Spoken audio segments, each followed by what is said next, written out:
Hi there, Dave Markham here for You A Way of Life. We're on subsection 2 of chapter 2 in the Course of Miracles. This is commentary number 17. We're going to try to keep it a little briefer because I think the other ones have been way too long. And so this morning I want to talk a little bit about denial.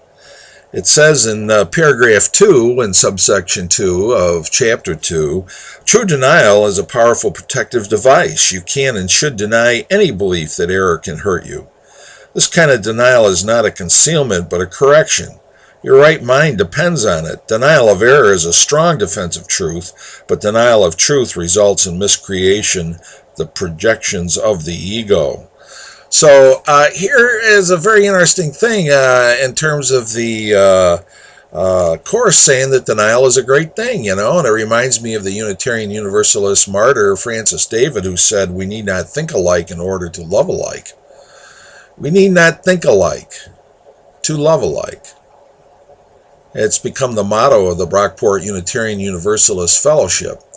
And I explain Unitarian Universalist to people saying you can believe whatever you want. The Unitarian Universalism is not a creed-based faith. We have 6 sources that we acknowledge. And we're not big into creeds or theology. So the Unitarian Universalists say, believe whatever you want. We don't care. However, we do have 7 principles. And the basis of those principles, if you had to summarize it in one word, is love. So we need not think alike to love alike. Right? And that's kind of what the Course is saying here. So, denying untruth or denying illusion is a good thing. It protects the truth. And if a miracle is a new perception, it's a correction of our misperceptions. To recognize that on the spiritual plane, what we're talking about is love. On the earth plane, the ego mind likes drama. They like to split and compare and contrast, and it likes to protect itself. So the Course is saying, listen, don't pay attention to all the nonsense, all the illusions that the mind, the ego mind, creates. It'd be good for you to deny that stuff because it doesn't mean anything on the spiritual plane.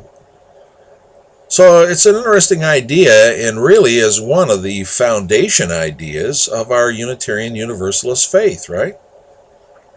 We need not think alike to love alike, right?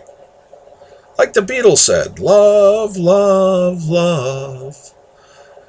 Love, love, love. Love, love, love. Love is all there is. All you gotta do is love. Yeah.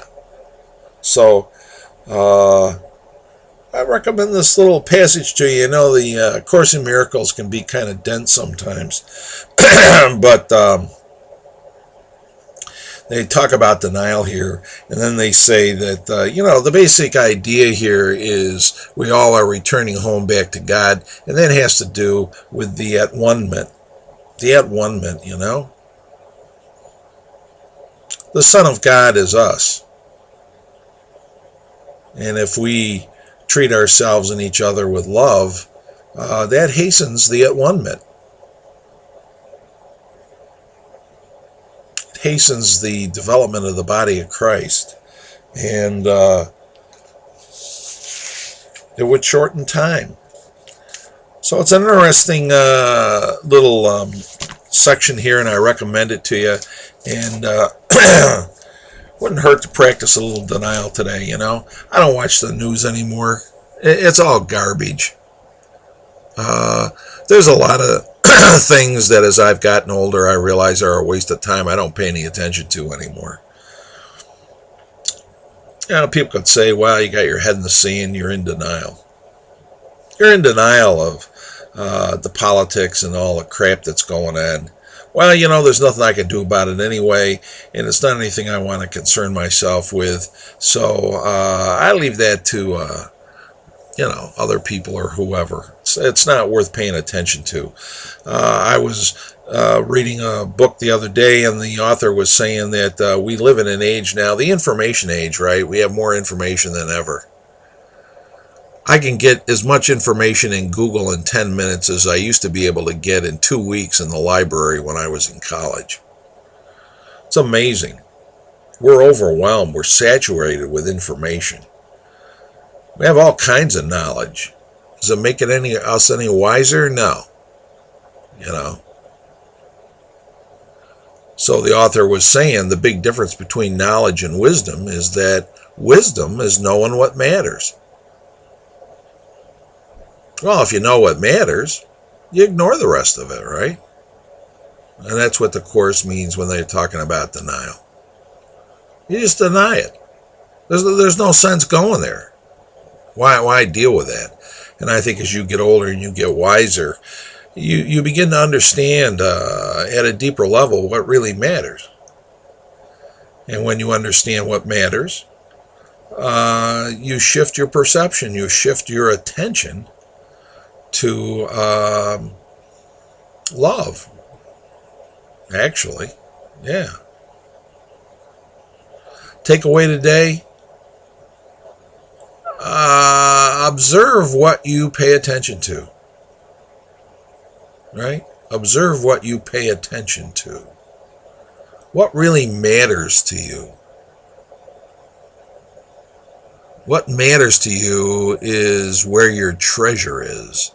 And where your treasure is the motivating force of your life. If money's really important to you, that's all you'll think about is how you can accumulate and obtain money, right? And manage it. If money's not important to you, if there are other things more important like family and friends, well then you'll pay attention to that and the money's not as big a concern, right? Workbook lesson number 1 says, nothing I see in this room, on this street, from this window, in this place means anything. Nothing I see in this room means anything. That's interesting, huh? The only meaning it has is the meaning I give to it, the meaning I project onto it. There are certain external facts and events that in and of themselves don't mean anything. But then I make an interpretation of what they might mean. In that sense, I create my own reality, right? So be mindful of what you pay attention to. And you'll pay attention to what matters to you. Right? And in Unitarian Universalism, Francis David said, we need not think alike to love alike. Hopefully today, you'll have a loving day. It's Dave Markham for You Way of Life. Peace.